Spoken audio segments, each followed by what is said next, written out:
Hello. Mic पण on कर आणि कॅमेरा पण ऑन कर. हां ठीक आहे. Okay. rotate this vertically. Yes, Kundan, congratulate for your success. मी तुला रिक्वेस्ट करेन की तुझं प्रायमरी शिक्षण म्हणजे त्यापासून तू सुरुवात करावी. म्हणजे तुझं प्रायमरी शिक्षण, सेकंडरी एज्युकेशन, प्राथमिक शिक्षण आणि माध्यमिक शिक्षण हा प्रवास तुझा कसा झाला याबद्दल पहिल्यांदा तू थोडक्यात सांगावं असं मला वाटतं. Okay ma'am. नमस्कार, माझं नाव कुंदन गुडव. तर मी प्रायमरी शिक्षण जे आहे ते म्हणजे 1ली ते 7वी माझ्या गावातच म्हणजे घोडगेवाडी येथील प्राथमिक शाळेत, जिल्हा परिषद पूर्ण प्राथमिक शाळा घोडगेवाडी येथे माझं प्राथमिक शिक्षण झालं. आणि नंतर 8वीत मी घोडगेवाडी येथीलच कीर्ती विद्यालय घोडगेवाडीमध्ये माझं म्हणजे 8वी चं शिक्षण झालं. त्या 8वीत असतानाच मी ती स्कॉलरशिपची एक्झाम वगैरे दिलेली आणि अशा पण इतर स्पर्धा परीक्षा देत होतो. तर माझ्या शिक्षकांचा आणि म्हणजे बऱ्याच जणांचा असा सल्ला होता की म्हणजे घोडगेवाडी मध्ये शिक्षण जे आहे ते म्हणजे मराठी मीडियम मधूनच झालेलं माझं 8वी पर्यंत. तर बऱ्याच शिक्षकांचा असा सल्ला होता की मी स्पर्धा परीक्षांची माझी जास्त तयारी व्हावी यासाठी मला सेमी इंग्लिश किंवा म्हणजे असं जिथे जास्त कॉम्पिटिशन असेल अशा ठिकाणी जाण्याचा सल्ला मला बऱ्याच शिक्षकांनी दिलेला. मग त्यावरून आम्ही असा निर्णय घेतला की म्हणजे इथे सावंतवाडी येथे RPD मध्ये माझं नंतर 9वीचं ॲडमिशन झालं. म्हणजे इथे 9वीत आम्ही ॲडमिशन घेतलं. तर काय झालं नंतर 9वी मध्ये मी सेमी इंग्लिश आणि संस्कृत हे 2 विषय नवीन निवडले, जे की 8वी पर्यंत मी मराठी मीडियम मधून सर्व शिकत होतो. तर RPD मध्ये मी सेमी इंग्लिशमध्ये ॲडमिशन घेतलं आणि त्यामध्ये संस्कृत पण विषय घेतला. नंतर माझं 10वी पर्यंत शिक्षण हे RPDतच झालं. RPD मध्येच माझी 10वी म्हणजे 10वीचं शिक्षण झालं. तिथे मराठी मीडियम फक्त 8वी पर्यंत होतं. मी 9वी मध्ये सेमी इंग्लिश घेतलं आणि संस्कृत हा विषय त्यामध्ये ॲड केला. ओके. तू म्हणजे IIT JEE द्यायचा निर्णय कधी घेतला होता? म्हणजे 11वीत आल्यानंतर घेतला की तुझं 10वी पासून तू ते तुझं हे ठेवलं होतं किंवा कोणत्या इतर स्पर्धा परीक्षांबद्दल तुला माहिती होती?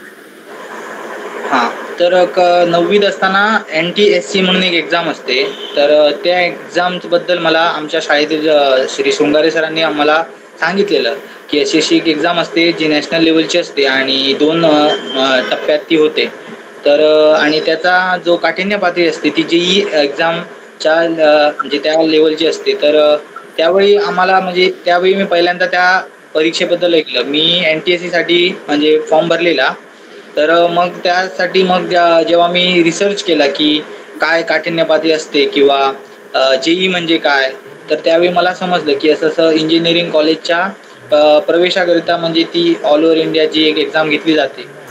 मग त्या एक्झाममध्ये त्यावेळी मला सगळ्यात पहिल्यांदा JEE आणि IIT बद्दल समजलं.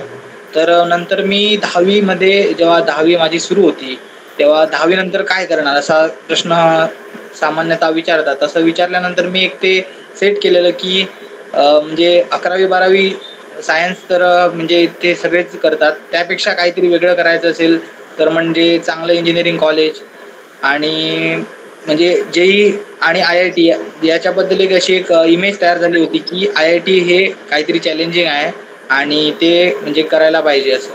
मग तेव्हाच मी तो एक मनात म्हणजे संकल्प केलेला की 10वी नंतर JEEची प्रिपरेशन करायची. Okay, very nice. म्हणजे तुझा प्रवास खडतरच होता पण तुझी जिद्द यामुळे तू NTSC बरोबर आहे.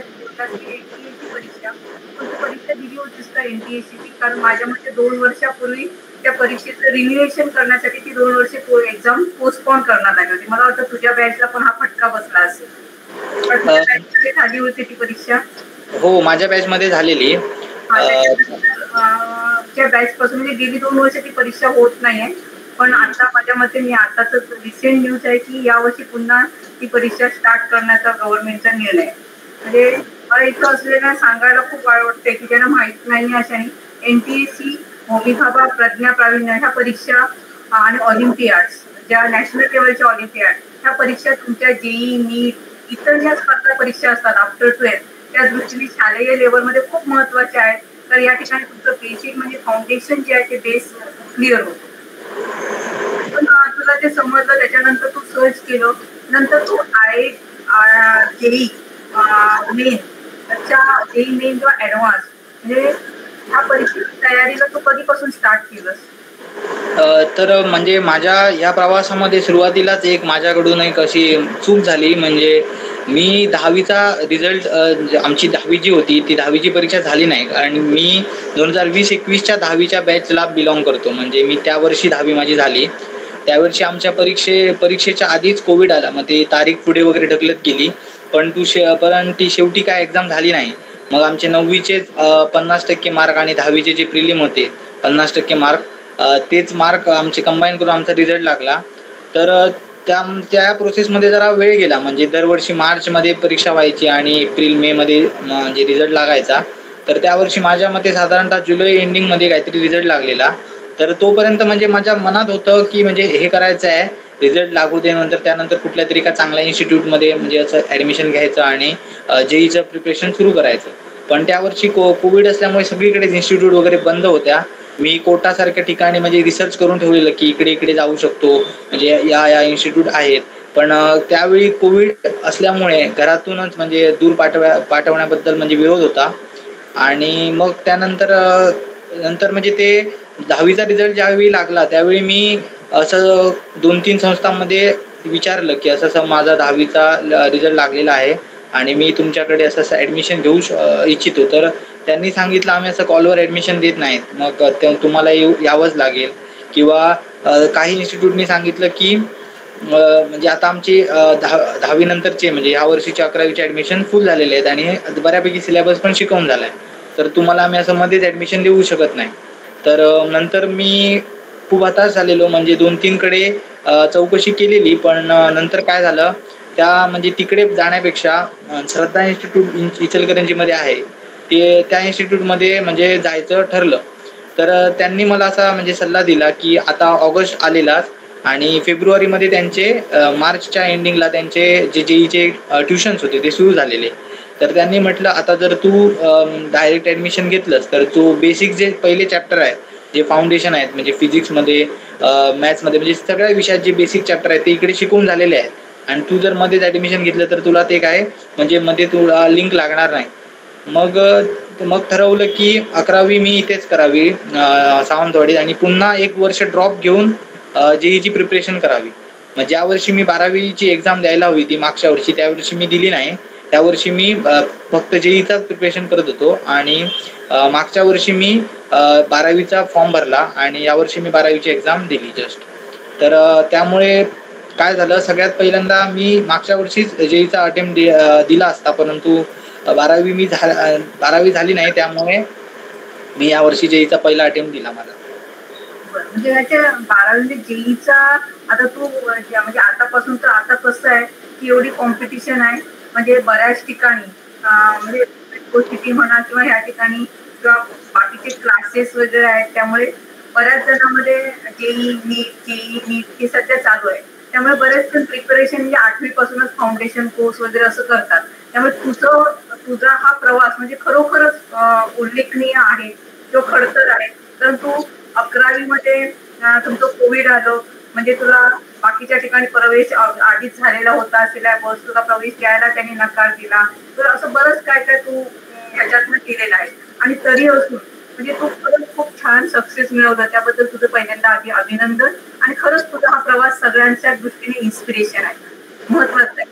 आता ह्या परीक्षेचा अभ्यास करत असताना म्हणजे तू 1 वर्ष ड्रॉप घेतलं, तर पहिल्यांदा तू म्हणजे स्टेट बोर्डच होतं, मराठी मीडियम होतं, सेमी मीडियम होतं. आता तर बऱ्याच ठिकाणी असं आहे की नाही, जेई नीट असेल तर तुमचं सीबीएसई बोर्ड असलं पाहिजे, असा एक रूल झालेला आहे आणि बरेच जण ते फॉलो करतायत. म्हणजे तुझ्या ह्याच्यामुळे की आपण असं करू शकतो ना, जर तुमची इच्छा असेल तर yes I can do it, बरोबर ना? तर तू हे खरोखरच खूप छान उल्लेखनीय कामगिरी केली आहे. तर मला तुला असा प्रश्न विचारायचा होता, जेई नीटचा जो अभ्यास होता तो सुरू करण्यापूर्वी तू स्टेट बोर्डचा जो सिलेबस होता त्याला तू माझ्या दृष्टीने आता स्टेट बोर्डचा सिलेबस आहे तो पण तेवढाच महत्वाचा आहे, कारण सीबीएसईच्या पुस्तकामध्ये पण तेच असतं आणि आता जवळजवळ सीबीएसई आणि स्टेट बोर्डचा सिलेबस इक्वल झाला. जेव्हा आपण जेईई मेनचा अभ्यास, कोणत्याही एंट्रन्स एक्झामचा अभ्यास करतोय एनी म्हणजे ते शालेय लेवलच्या असल्या तरी आपल्याला हे सगळे बुकचे रेफरन्स काय करावे लागतात, वापरावे लागतात. मग प्रवास तुझा कसा होता ते जरा तू सांगितलंस तर आताची जी मुलं अभ्यास करतात त्याच्या दृष्टीने ते जरा खूप महत्वाचं ठरेल. हो, ते कसं आहे, सगळ्यांच्या मनात एक असा पूर्वग्रह झालेला आहे की म्हणजे सीबीएसईची जी मुलं असतात किंवा जी आधीपासूनच म्हणजे अशा स्पर्धा परीक्षांची तयारी करतात, इंग्लिश मिडियमची मुलं आहेत, त्यांना याच गोष्टीचा बेनिफिट असतो किंवा तीच जाऊन मुलं चमकतात. तर तसं काही नाही आहे, कारण की मी ज्या ठिकाणी होतो त्या ठिकाणी पण म्हणजे सुरुवातीला ज्यावेळी गेलेलो त्यावेळी 10 बॅचेस आमच्या केलेल्या आहेत BCM ग्रुपच्या, आणि त्या 10 बॅचमध्ये जवळजवळ 650-700 मुलं होती. तर 2 महिन्यानंतर आमची शफलिंग टेस्ट होती.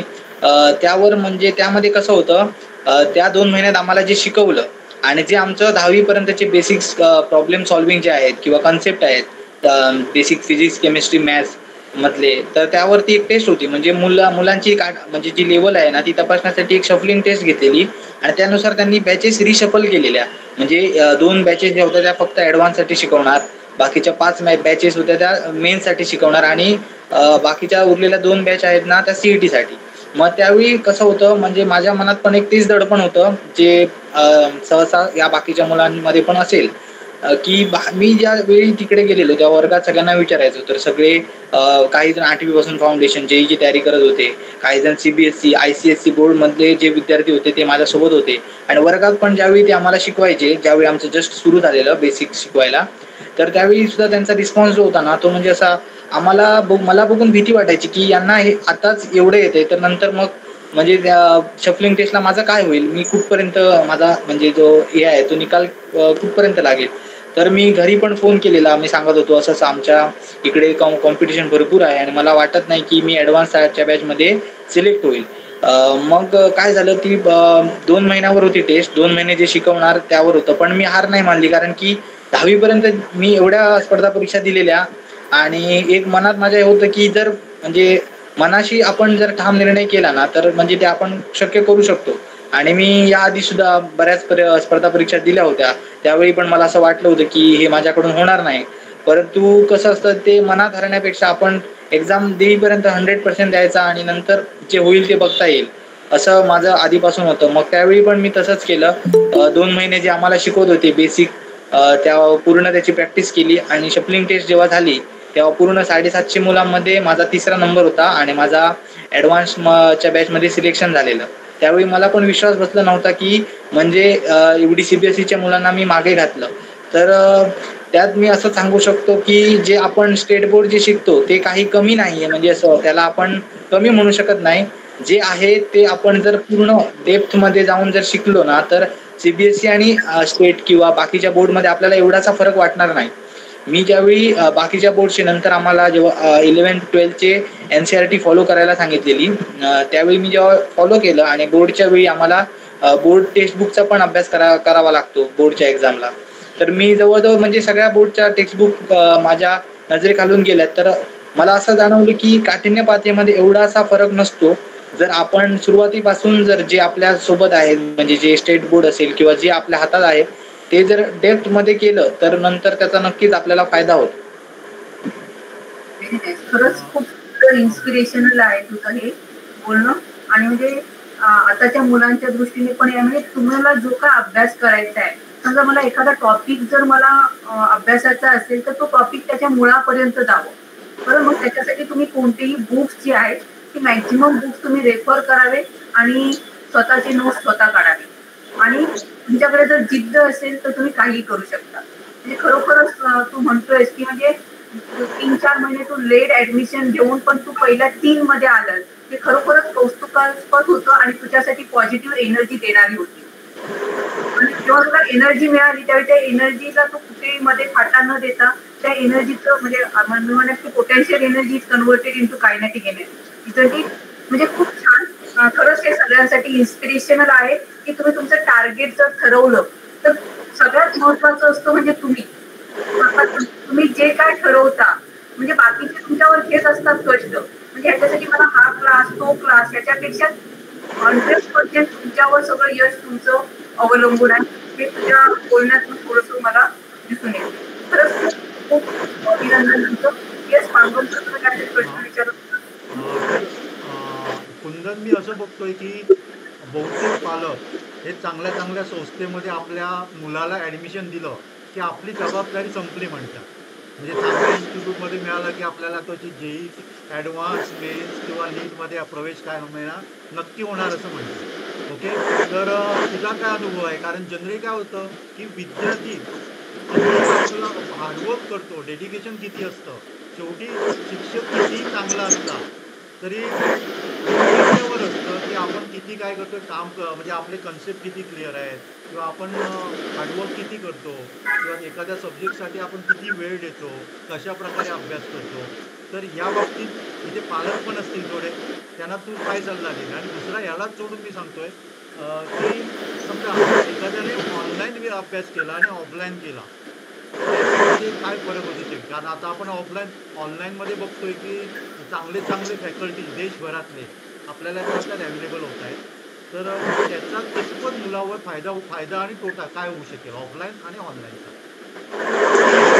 तर सगळ्यात पहिल्यांदा जो तुम्ही मुद्दा मांडला की जे चांगल्या चांगल्या इन्स्टिट्यूटमध्ये ॲडमिशन घेतल्यावर पालकांना वाटतं की आता आपलं ॲडमिशन म्हणजे सिक्युअर आहे. तर म्हणजे या गोष्टीवर मी पूर्णपणे म्हणजे ॲग्री नाही करू शकत, कारण की ते संपूर्णपणे विद्यार्थ्यावर आहे. कारण की शिक्षक आता कसं आहे, सध्या स्पर्धा परीक्षांचा बूम आहे, जे जेई असो किंवा नीट असो, की कारण की सगळ्या जवळजवळ सगळीकडेच इन्स्टिट्यूट, जागोजागी इन्स्टिट्यूट झालेले आहेत. शिक्षक पण म्हणजे खूप आहेत, फिजिक्स शिक्षक म्हणजे प्रत्येक विषयाचे फॅकल्टी जे आहेत ते म्हणजे IIT सारख्या कॉलेजमधून सुद्धा म्हणजे चांगल्या नोकऱ्या सोडून पण आता टीचिंग या प्रोफेशनकडे येत आहेत. कारण की स्पर्धा परीक्षेला जो बूम आलेला आहे सध्या ऑल ओव्हर इंडिया, दरवर्षी तुम्ही बघू शकता की म्हणजे जे बसणाऱ्या विद्यार्थ्यांची संख्या पण आहे ती पण वाढत चाललेली आहे. मग त्यामुळे शिक्षक आणि जे संस्था आहेत त्या भरपूर आहेत. मग सगळीकडे तुम्हाला ते शिक्षण मिळू शकतं. त्यासाठी म्हणजे स्पेसिफिक असं नावाजलेल्या भारतातल्या म्हणजे कोटालाच जायला पाहिजे असं म्हणजे तो हे नाही की कोटाला गेल्यावरच ते होतं किंवा अशा ठराविक इन्स्टिट्यूटमध्येच होईल असं काही नसतं. चांगल्या इन्स्टिट्यूटमध्ये ॲडमिशन घेणं एक भाग आहे. त्यामुळे तुम्ही असं सांगू शकत नाही की ॲडमिशन होणारच, कारण की तिथे सुद्धा आता म्हणजे स्पेसिफिकली माझ्या संपर्कातले जे माझे मित्र होते ते बऱ्याच टॉप मोस्ट इन्स्टिट्यूटमध्ये होते, कोटामध्ये किंवा इथे लातूरला पण म्हणजे बऱ्यापैकी मित्र माझे होते. पण त्यांचं 2 मित्र होते, त्यातला एकाचं दोन्ही मित्रांचं म्हणजे जेई मेन्समध्ये एवढे चांगले पर्सेंटेज आले नाहीत. ॲडव्हान्ससाठी ते दोन्ही क्वालिफाय झालेले आणि त्या दोघांचं ॲडव्हान्समध्ये पण त्यांना चांगले मार्क नाही मिळाले पहिल्या अटेम्प्टला. मग ते कोटालाच होते दोन्ही. त्या दोघांनी परत म्हणजे त्यांनी माझ्या बॅचचे होते ते खरं तर म्हणजे 10वी मध्ये. पण त्यांनी आधीच ॲडमिशन घेतलेलं. त्यांचं माझ्यासारखा प्रॉब्लेम झाला नव्हता, त्यामुळे त्यांनी मागच्या वर्षीचा एक अटेम्प्ट दिलेला. मग त्या अटेम्प्टमध्ये त्यांची IIT क्वालिफाय झाली नाही, म्हणजे क्वालिफाय झालेले पण त्यांना हवी ती IIT मिळाली नव्हती. मग खूप पुअर रँक आलेली त्यांची. मग त्यांनी ह्यावर्षी ड्रॉप घेतला. मग त्यांनी ह्यावर्षी पण तो अटेम्प्ट दिलाय. मग ते सुद्धा कोट्याला होते. मी पण ज्या वर्षी ड्रॉप घेतलेला ना त्यावेळी माझ्या मनावर एक दडपण होतं की त्या मित्रांनी माझ्या आधी ॲडमिशन घेतलंय किंवा ते 1 वर्ष माझ्या पुढे आहेत आणि मी ड्रॉप घेतल्यामुळे 1 वर्ष त्यांच्या मागे पडलेलो आहे. तर काय होईल, त्यांचं झालं आणि माझं नाही झालं तर काय होईल असं माझ्या मनात एक प्रश्न असायचा. पण शेवटी कसं होतं ते विद्यार्थ्यावर असतं. म्हणजे तुम्ही एका स्पेसिफिक इन्स्टिट्यूटमध्ये गेल्यावर तुमचं ॲडमिशन कन्फर्म आहे हे तुम्ही नाही सांगू शकत. कारण की कसं आहे, प्रत्येक ठिकाणी आता कोटासारख्या इन्स्टिट्यूटमध्ये एका वेळी एका वर्षी 2.5 ते 3 लाख विद्यार्थी म्हणजे शिकत असतात त्या एकाच इन्स्टिट्यूटमध्ये. मग त्या सगळ्याच मुलांचं ॲडमिशन होतं असं नाही. त्यातले काहीच म्हणजे फार तर म्हणजे 500-600 किंवा 1000 मध्ये असेल ज्या मुलांना NITs किंवा IITs मिळत असतील. मग ज्या मुलांचं चांगलं कॉलेज मिळतं त्यापेक्षा न मिळालेल्यांची संख्या जास्त असते. परंतु त्यांचा रिझल्ट बघून आपल्याला वाटतं एवढी मुलं त्यांची क्वालिफाय झालेली आहेत किंवा त्यांना कॉलेज मिळालेलं आहे, तर म्हणजे ही इन्स्टिट्यूटमध्ये जर आपल्या ह्या इन्स्टिट्यूटमध्ये मुलाचं ॲडमिशन झालं तर होईल. तर तसं काही नाही आहे, आपल्या विद्यार्थ्यावर आहे. जर आपल्याकडे सोर्स भरपूर आहेत, आता अशी पण काही उदाहरणं आहेत जी घराकडून प्रिपरेशन करतात. आपले बोर्ड्स किंवा जे आपले कॉलेज आहे त्यासोबतच YouTube किंवा बाकी सारख्या जे जशी त्यांना सोर्सेस उपलब्ध होतात त्यावरून विद्यार्थी प्रिपरेशन करतात. जर आपल्या मेहनतीवर आणि आपल्या प्रिपरेशनवर जर आपला विश्वास असेल तर आपण कुठूनही म्हणजे आपल्याला जे सोर्सेस अवेलेबल आहेत त्यातून आपण बेस्ट आउटपुट काढू शकतो. आणि जर आपल्याला चांगल्या इन्स्टिट्यूटमध्ये ॲडमिशन घेतलेलं आहे तर तिथे पण तुम्हाला कसं शिक्षक आणि सोर्सेस अवेलेबल झालेले आहेत, पण ते तुम्हाला सिक्युअर करू शकत नाही. पुढचे कष्ट आणि जे प्रिपरेशन आहे 2 वर्षाची जी कन्सिस्टन्सी आहे ती तुमच्या हातात आहे. जर तुम्ही कन्सिस्टंटली तिथे काम केलात तर तुमचं ॲडमिशन जे आहे किंवा जो रिझल्ट आहे तो चांगलाच लागणार. आणि दुसरा जो मुद्दा तुम्ही सांगितलात की ऑनलाईन आणि ऑफलाईन, तर आता कसं आहे बऱ्याच ठिकाणी ऑनलाईन शिक्षण जे आहे प्रमोट करत आहेत आणि ऑनलाईनचा पण बऱ्याच मुलांना फायदा झालेला आहे. आता जर तुम्ही गुगल किंवा इंटरनेटवर सर्च केला तर अशी कित्येक एक्झाम्पल मिळतील की त्यांनी ऑनलाईनवर अभ्यास करून, म्हणजे काही मुलं तर म्हणजे नीट सारखे एक्झाम जे आहेत फक्त म्हणजे आपलं जे टेक्स्टबुक आहे NCERT आणि यूट्यूब सारख्या म्हणजे सोर्सचा वापर करून म्हणजे नीट सारख्या एक्झाम, JEE सारख्या एक्झाम सुद्धा क्वालिफाय करतात. तर ते मी सांगेन की प्रत्येकाच्या जो विद्यार्थी आहे त्याच्या मनात जर त्याने संकल्प केला की माझ्याकडे जे रिसोर्सेस आहेत किंवा प्रत्येकाची परिस्थिती नसते की चांगल्या चांगल्या मोठमोठ्या इन्स्टिट्यूटमध्ये आपण ॲडमिशन घेऊ, तर ज्या ठिकाणी आपण असू जेवढे रिसोर्सेस आपल्या हातात असेल तर त्यातून आपण बेस्ट आउटपुट काढू शकतो. शेवटी जे आपल्या म्हणजे माइंडसेटचा खेळ असतो. आपल्याकडे भरपूर रिसोर्सेस असले तरी काही जणांना ते कमीच वाटतात आणि जो जिद्दी असतो, जो करणारा असतो, ज्याच्याकडे काही रिसोर्सेस असतील ना तर तो म्हणतो मी यातून पण करू शकतो. आणि जर विद्यार्थ्याकडे जर कन्सिस्टन्सी असेल आणि जर इच्छा असेल की ही एक्झाम आहे ती मला काढायचीच आहे, क्लिअर करायचीच आहे, तर जे रिसोर्सेस असतील त्यातून पण तो करू शकतो. अथर्व जॉईन झालेला आहे. अथर्व, मी तुझं स्वागत करतो आणि अभिनंदन पण करतो आपल्या युरेका टीमतर्फे. ओके, तुझ्याबद्दल थोडक्यात तूच माहिती सगळ्यांना दिली तर मला बरं वाटेल. Okay okay. हा, सर्वप्रथम धन्यवाद तुमचा मला बोलवल्याबद्दल. तर मी एका लोकल कोचिंग मधनं आमच्या इथं समर्थ कृपा इन्स्टिट्यूट म्हणून मी JEEचं प्रिपरेशन केली 2 वर्षापूर्वी. इथून सुरुवात केली 11वीत असताना आणि आता झालेलं आहे. मेन्स मध्ये 1369 रँक आलेला आहे आणि JEE ऍडव्हान्स पण परीक्षा झालेली आहे आता. तर JEE सारख्या परीक्षांमध्ये आपण जेवढा सेल्फ स्टडी करू, स्वतःहून जेवढ्या बाहेर येऊन गोष्टी नवीन शिकू, जेवढं आपण प्रॅक्टिस करू त्याच्यावरती सर्व डिपेंड असतं एकतर. आणि सर्वात जास्त याचं क्रेडिट आमच्या शाळेतही जातं किंवा जेवढं आपण वाचतो, पुस्तकं जेवढी तुम्ही वाचाल, जेवढी जास्त प्रॅक्टिस कराल, जेवढे जास्त पेपर सोडवाल, त्याच्यावरती तुमचं किती रँक येईल किंवा किती तुम्ही त्याच्यात पुढे जाल हे सगळं त्याच्यावरती अवलंबून असतं. आणि आताच्या ह्याच्यात युट्यूब वरती असेल, गुगल वरती असेल, बरेच असे शिक्षक अवेलेबल आहेत जे फिजिक्सवाला असू दे, एलन असू दे, असे अनेक इन्स्टिट्यूट आहेत ज्याचे टीचर्स युट्यूब वरती आता शिकवतात त्यांच्यावरती. त्यामुळे आता जगातले कुठलेही असेल तरी म्हणजे जर ऑफलाईन त्याला अफोर्ड होत नसेल इन्स्टिट्यूट मध्ये जाऊन शिकणं, तर असे बरेच एक्झाम्पल आहेत जो JEE मेन्स वगैरे ऑनलाईन शिकून पण क्लिअर करता येतं, युट्यूब वरनं शिकून पण. तर ह्याचा कुठेतरी फायदा एक आपण घ्यावा, हे आपण घ्यायला पाहिजे पहिलं तर. आणि याचमुळे एकतर मलाही खूप फायदा झाला की ऑनलाईन पण होतं. जर काही गोष्टी इथे नसेल समजत तर ऑनलाईन आपण ते बघितलं, त्याच्यावरनं शिकलं, याचं खूप एक क्रेडिट जातं त्यालाही. सो हे आहे. आणि स्वतःहून प्रॅक्टिस करावी, जर डाऊट असतील काही तर ते आपण सॉल्व्ह करून घ्यावे, टीचरकडनं नवीन गोष्टी शिकून घ्याव्यात, मनात कुठल्याही प्रकारचा डाऊट ठेवू नये. ह्या गोष्टी जर केल्या तर नक्कीच JEE मध्ये आपण चांगल्या प्रकारे पास होऊ शकतो, एक रँक देऊ शकतो असं मला वाटतं. आणि एक क्वेश्चन विचारतो की जास्तीत जास्त सोर्सेस उपलब्ध झाल्यामुळे, दोघांसाठी क्वेश्चन आहे, दोघांनी आन्सर द्या. तर जास्तीत जास्त सोर्सेस उपलब्ध झाल्यामुळे विद्यार्थी कन्फ्यूज आहेत. मी बघतोय एकाने कोणीतरी रिकमेंडेड केलं एका चॅनेलवर, हे बुक घ्या, मुलं आणताय. दुसऱ्याने सांगितलं हे बुक चांगलं आहे, दुसरं आणताय. अशी एकाच सब्जेक्टची आपल्याला 5 ते 10 पुस्तकं मुलं काय करतायत, परचेस करतायत. आणि त्यामुळे काय होतं सांगा की एक पण बुक काय होत आहे, मुलं धड हे करत नाहीये. त्याचा किती फायदा होईल? मुलांनी असं करावं की एकच बुक घेऊन त्याच्यामधलं कन्सेप्ट सगळे क्लिअर करून नंतर दुसऱ्या बुककडे वळावं. याच्या बाबतीत तुमचं मत काय? कारण तुम्ही पण बुक रेफर केलेली असणार. ओके, याच्या बाबतीत तुमचा काय अनुभव आहे? बोलतो कोण बोलतो बोला. तर कसं आहे, तुम्ही जो मुद्दा सांगितला तो संपूर्णपणे म्हणजे बरोबर आहे. ज्यावेळी मी पण प्रिपरेशन करत होतो त्यावेळी म्हणजे ऑलरेडी ज्यावेळी जेईचे आमचे ट्युशन सुरू झालेले त्या आधीच मुलांकडे ज्या वर्गातले माझे मित्र होते त्यांच्याकडे वेगवेगळ्या प्रकारची पुस्तकं होती. एकाकडे बघितलं तर दुसऱ्या प्रकारचं, दुसऱ्याकडे बघितलं तर वेगळ्या प्रकारचं, म्हणजे अशी कित्येक बुक्स आणि म्हणजे जी पुस्तकं आहेत ती अवेलेबल आहेत मार्केटमध्ये. कारण की या स्पर्धा परीक्षांची डिमांडच एवढी आहे की एक जरी तुम्ही एक म्हणजे फिजिक्स जरी बघितला ना तर फिजिक्ससाठी सुद्धा वेगवेगळ्या पब्लिकेशनची वेगवेगळी पुस्तकं आहेत, वेगवेगळे प्रॉब्लेम सॉल्विंग म्हणजे प्रॉब्लेम सेट्स आहेत, PYQs आहेत.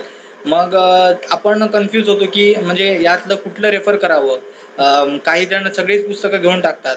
तर माझा सल्ला हा असेल की सगळ्यात पहिली त्यातल्या जाणकार म्हणजे ज्याने ती एक्झाम दिलेली असेल किंवा शिक्षक जे असतात त्यातील अनुभवी असतात ना त्यांना विचारावं आणि खूप विचार करून एक म्हणजे सगळ्यात जे चांगलं रेफर असेल म्हणजे जे ऑल ओव्हर इंडिया रेफर करतात ते पुस्तक किंवा एकच कुठलं तरी मटेरियल असं असावं त्यावर आपण म्हणजे पूर्ण तेच मटेरियल आपण एकदा दोनदा परत सॉल्व्ह करावं. म्हणजे रॅदर दॅन बाकीच्या 4-5 पुस्तकांना फॉलो करण्यापेक्षा त्यामुळे काय होतं, आपण एक पुस्तक पण नीट करत नाही. आपल्याकडे जेव्हा भरपूर पुस्तकं होतात तेव्हा त्यापेक्षा आपण एकच पुस्तक परत करावं. त्यामुळे काय होतं, आपल्याला आपले कन्सेप्ट जे होतात ना ते म्हणजे एकदम क्लिअर होतात. आणि ज्यावेळी आपलं एक पुस्तक पूर्णपणे बनवून होईल आणि आपल्याकडे भरपूर टाइम असेल तर आपण त्यापेक्षा हायर लेवल किंवा दुसऱ्या पुस्तकाकडे आपण जाऊ शकतो. सर्व तुला काय वाटतं? जे ह्याने बोललं ते एकदम करेक्ट आहे की कुठले 2-2 प्रकारचं 3-3 प्रकारची पुस्तकं बनवण्यापेक्षा एकच कुठलं तरी पुस्तक पूर्णपणे सॉल्व्ह करावं, एकही क्वेश्चन न सोडता. सगळं त्याच्यातलं जे असेल ते पूर्णपणे एकच मॉड्यूल किंवा एकच पुस्तक त्या सब्जेक्टचं करावं आणि प्रिव्हियस इयर क्वेश्चन ज्याच्याने एक आयडिया येईल की आपल्याला कुठल्या टाईपचे प्रश्न आपल्या परीक्षेत येतात त्यासाठी एक प्रिव्हियस इयर आणि एक कुठलंही बुक सॉल्व्ह करावं पूर्णपणे. आणि जो त्याच्यातनं आपल्याला टाइम पुरेल त्याच्यात रिव्हिजन वरती फोकस करावा. आपले शॉर्ट नोट्स होणार, कारण जेई सारख्या परीक्षेमध्ये आपल्याला 11वी-12वीचा सिलेबस असतो, तर सिलेबस जास्त असतो. त्यामुळे शेवटच्या मोमेंटला येताना आपल्याला जेवढे पूर्ण नोट्स दिले 2 वर्षात ते पूर्ण रिवाइज करणं पॉसिबल नसतं. तर त्यासाठी एक शॉर्ट नोट्स बनवावे, 1-2 पानामध्ये एक चॅप्टर वगैरे ह्या टाईपने, ज्याच्यामुळे एकदा लास्ट मोमेंटला जेव्हा येऊ आपण 1 महिना राहिला असेल तेव्हा तेवढे फॉर्म्युलाज वगैरे ते एकदा रिवाइज करून गेलं की त्याच्याने प्रॉब्लेम्सही होतील आणि रिव्हिजन पण फास्ट होईल. तर मॅक्झिमम टाइम रिव्हिजन मध्ये द्यावा आणि एक कुठलंही पुस्तक आणि एक प्रिव्हियस इयरचं एवढं केल्याने खूप चांगल्या पद्धतीचं यश मिळू शकतं. Very nice. कारण हा मुद्दा खूपच खरोखरच आपण परिस्थिती नसताना पण बरेचसे पालक मुलांना पुस्तकं आणून देतात. मोठी पुस्तकं म्हणजे भरपूर अभ्यास असं काही नसतं. सगळ्यात महत्वाचं म्हणजे युअर टू रेफर इट. कारण आपण पुस्तकं आणली तर प्रत्येक पुस्तकाचं आपल्याकडनं कितपत होणार आहे हे पण प्रत्येक मुलांनी किंवा पालकांनी पुस्तक देताना. तर मला वाटतं असं वाटतं फिजिक्ससाठी HC वर्मा मला वाटतं खूप चांगलं पुस्तक आहे. कदाचित तुम्ही ते यूज पण केलेलं असतं. म्हणजे आतापर्यंतचा माझा अनुभव आहे की HC वर्मा ही दोन्ही एडिशन जी आहेत किंवा मॅथमॅटिक्ससाठी RD शर्मा म्हणजे मला तरी तिचे पुस्तक चांगली वाटतंय. तर पहिल्यांदा ह्या पुस्तकातनं तुम्ही गेला तर बरेचसे तुमचे कन्सेप्ट क्लिअर होतात. आणि आता तर म्हणजे ह्या लेवलला तुम्ही शालेय लेवलला 9वी-10वीला HC शर्माची आणि AK सिंगची पुस्तकं आलेली आहेत जी आता 9th-10th मध्ये आहेत. तर त्यांनी ही पुस्तकं फॉलो केली तर त्यांचा शालेय अभ्यास, शाळेमध्ये असलेल्या शालेय इयत्तामध्ये असलेले जे काही एक्झाम आहे त्यांचं पण प्रिपरेशन होतं आणि तुमचं बेसिक फाउंडेशन पण होतं. तुम्ही तुमचे स्वतःचे नोट्स स्वतः आधी काढावेत. पण मी तर असं म्हणते जी इन्स्टिट्यूट तुम्हाला काय म्हणतात ते नोट्स ठेवते त्यापेक्षा जी इन्स्टिट्यूट तुम्हाला नोट्स काढायला सांगते ती तुमचं मला वाटतं बेटर तुम्हाला तुमच्यावरती काय घेत असते, एफर्ट घेत असते. तर तुम्ही तुमचे स्वतःचे नोट्स काढतात रेडीमेड. आता कसं आहे की अथर्वला एवढा रँक मिळालाय किंवा कुंदनला मिळाला, मग कुंदनचे नोट्स म्हणजे असा पण एक गैरसमज आहे की हा तो रँक होल्डर आहे ना मग त्याचे नोट्स आपण घेऊन स्टडी करावं.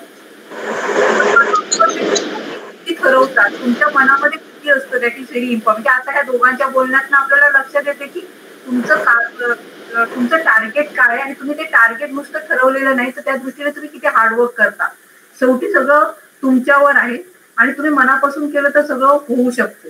आता मगाशी कुंदनच बोलला की कोट्यासारख्या ठिकाणी 2.5 लाख नाही त्याच्यापेक्षा 3 ते 4 लाख मुलं तिथून प्रवेश देत असतात आणि 1000 मुलांचं टार्गेट आपल्याला इथं 1000 मध्ये, पण तिथं किती मुलं गेली होती आणि 1000 त्याच्यातली सक्सेस झाली, म्हणजे पर्सेंटेज ऑफ सक्सेस किती आहे याचा आपण कधीच विचार करत नाही. म्हणजे नेहमीप्रमाणे आपण म्हणतोय की आपल्याला एक साधं शर्ट घ्यायचं असेल किंवा एखादी वस्तू घ्यायची असेल घरात, तर आपण 4 ते 5 दुकानं फिरतो. पण असं आपल्याला जेव्हा करिअरचा विचार करतो तर चला आपण ऍडव्हर्टाईजला बोलतोय आणि आपण तिथं जाऊन नेमकं तिथं काय चाललेलं आहे, पाठीमागचा त्यांचा डाटा जो आहे त्याचा आपण कधीच विचार करत नाही. म्हणजे खरंच तू जे सांगितलं ते म्हणजे विचार करण्यासारखं आहे. सगळ्यांनी याचा नक्कीच विचार करावा, म्हणजे जे पुढच्या जनरेशनने. तर मला तुम्हाला दोघांना एक प्रश्न विचारायचा होता की तुम्ही फक्त IIT हे टार्गेट ठेवलं होतं, किंवा समजा इन केस मला इथं स्कोर कमी आला असता तर तुमचा कुठचा बी प्लॅन रेडी होता का? येस, कुंदन और अथर्व, कोणी मला उत्तर, दोघांनी उत्तर द्या. की तुम्ही रिपीट करायचं ठरवलं होतं किंवा हेच माझं टार्गेट आहे, समजा इन केस मला पाहिजे ते IIT नाही किंवा माझा रँक काही होऊ शकतो, तर तुम्ही हार्डवर्क केलंय, बरोबर आहे, तुम्हाला तुमचं यश मिळणारच आहे. पण इन केस जर समजा आपल्याला या ठिकाणी नाही सक्सेस मिळाला, माझा रँक 1-2 मार्कांनी कमी झाला आणि मला पाहिजे ते IIT मिळत नाही किंवा मला जे IIT मिळत नाही, तर अशा वेळी तुमचा बी प्लॅन कोणता रेडी होता का? तर सगळ्यात पहिल्यांदा म्हणजे ज्यावेळी आपला चांगला रँक येत नाही त्यावेळी आपल्याकडे 2 ऑप्शन असतात. एक तर आपण रिपीट करतात काही, म्हणजे रिपीट करायचा आपल्या ह्या भागात JEE मध्ये रिपीट करायचा फॅशन खूप कमी आहे, म्हणजे करत नाहीत. कोट्यासारख्या ठिकाणी करतात बरेच लोक. आणि माझं कसं आहे, मी ऑलरेडी 1 वर्ष मागे पडल्यामुळे माझ्या मनात तर तो ऑप्शन नव्हता की परत ड्रॉप करायचं, किंवा घरातली तयार असतील, पण मी मनात ठरवलं की जे होईल ते ह्या पहिल्याच अटेम्प्टमध्ये. नाही झालं तर म्हणजे त्यासाठी आपल्याकडे बॅकअप ऑप्शन असतात. म्हणजे जर इंजिनिअरिंग जर फील्ड आपण निवडली असेल तर JEE एकच एक्झाम नाही आहे ज्यामुळे तुम्हाला एंट्रन्स म्हणजे JEE सारख्या इंजिनिअरिंग कॉलेजमध्ये तुम्हाला प्रवेश मिळेल. तर त्यासोबतच BITSAT, CET, MHT CET किंवा कर्नाटक CET, प्रत्येक राज्याच्या CET असतात आणि स्कॉलरशिप एक्झाम पण असतात इंजिनिअरिंगसाठीच्या. तर अशा भरपूर एक्झाम असतात, त्याबद्दल मी आधीच रिसर्च केलेलं. आणि सगळ्यात अल्टिमेट गोल होतं की इंजिनिअरिंग, म्हणजे 10वी नंतरच 2 ऑप्शन होते, एक तर मेडिकल नाही तर इंजिनिअरिंग. तर मी इंजिनिअरिंगसाठी प्रेफर केलं, कारण की बायोलॉजी माझा इंटरेस्ट पण नव्हता आणि मी आधीच ठरवलेलं की म्हणजे काही IIT सारखी एक चॅलेंजिंग एक्झाम आहे, त्यासाठी आपण प्रिपेअर करायचं. तर नक्कीच म्हणजे या एक्झाम एवढ्या डिफिकल्ट आहेत किंवा याचा जो सक्सेस रेशो आहे तो फार कमी आहे, कारण की या एक्झामला यावर्षी 13 लाख मुलं अपियर झाली होती आणि IITला त्यातील एक साधारण ते 2 लाख मुलं म्हणजे ॲडव्हान्ससाठी क्वालिफाय होतात आणि त्यातनं पण काही हजार मुलांनाच IITची चांगल्या IITमध्ये चांगली सीट मिळते. तर बाकीचे मुलांकडे एक बॅकअप प्लॅन असतोच. तर म्हणजे श्युरिटी खूप कमी असते की आपलं चांगलं कॉलेजात ॲडमिशन मिळेलच. तर जर माझं झालं नाही तर मी ऑलरेडीच प्लॅन केलेला CET एक्झाम जी असते MHT CET. तर ज्यावेळी आपण ॲडव्हान्सचा अभ्यास करतो त्यावेळी CETचा अर्थातच अभ्यास होतो. थोडेच काही चॅप्टर असतील त्यामध्ये फरक असतो, म्हणजे मॅथ्समध्ये लॉजिक सारखा चॅप्टर आहे जो स्टेट बोर्डला आहे परंतु JEEच्या सिलेबसमध्ये यावर्षी तो नव्हता. असे तो 2-3 चॅप्टरमध्ये फरक पडतो. बाकी बोर्डचं टेक्स्टबुक जर तुम्ही एकदा नजरे घालून घातलं केमिस्ट्री सारखं तर ते होऊन जातं, मग त्या एक्झामची पण तयारी होऊन जाते त्यात. मग इंजिनिअरिंग जर तुम्ही निवडलं असेल तर IIT JEE करत असताना तुमच्यासोबत बॅकअप प्लॅन असला पाहिजे. तर माझ्यासाठी तो MHT CET होता. BITSAT सारखी पण एक्झाम असते, जर मुलांना इच्छा असेल बिर्ला इन्स्टिट्यूटमध्ये ॲडमिशन घ्यायचं तर त्या एक्झाम पण आहेत आणि अशा अनेक एक्झाम आहेत. कर्नाटक CET पण आहे आणि अशा प्रत्येक कॉलेजेसच्या प्रायव्हेट कॉलेजेसच्या सेपरेट एंट्रन्स एक्झाम पण असतात ऑटोनॉमस कॉलेजच्या, त्या पण तुम्ही देऊ शकता. VIEEE सारख्या एक्झाम असतात तर त्या पण तुम्ही देऊ शकता. त्यामुळे बॅकअप प्लॅन असणं गरजेचं आहे, कारण की या एक्झाम एवढ्या कठीण आहे की आपण श्युरिटीने कोणी सांगू शकत नाही की आपलं ॲडमिशन त्यामध्ये सिक्युअर आहे. तर आपल्याकडे बॅकअप प्लॅन असणं कधी पण चांगलंच.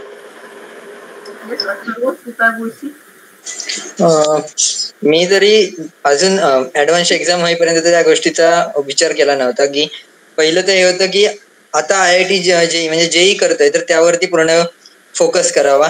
जोपर्यंत एकदा एक्झाम दिली आणि जर नसतं झालं इन केस मेन्स क्लिअर नसेल झालं किंवा ऍडव्हान्स मध्ये चांगला रँक नाही आला, तर मग तेव्हा आहे की एक ह्या ज्या बाकीच्या प्रायव्हेट इन्स्टिट्यूटच्या एक्झाम असतील किंवा ह्यांच्या आता आयसरची एक्झाम आहे जूनच्या 9 तारखेला आयसरची एक्झाम, तर ह्याच्यामध्ये आपल्याकडे टाइम असतो. जर आपण एक्झाम देऊन आलो ऍडव्हान्सची की आपल्याला एक आयडिया असतो ज्यांनी एक्झाम दिली की त्यांना की आपला किती होऊ शकतं किती नाही, काय रँक येईल आपल्याला, किती मार्क्स येऊ शकतात.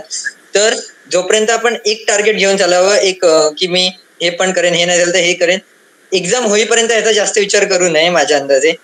जे आपण एक ठरवलंय IIT JEE करायचं तर त्याच्यावरती पूर्ण फोकस करावा. जर तो नाही झाला तर मग आपल्याकडे दुसरे आयसर सारख्या एक्झाम आहेत ज्या त्याच्यानंतर त्याचे फॉर्म असतात. जर नाही झाला तर कारण या सगळ्या एंट्रन्स एक्झामसाठी सिलेबस 11वी-12वीचाच आहे, सिलेबस सेमच आहे आणि IIT JEE एक देशातली सगळ्यात कठीण एक्झाम आहे.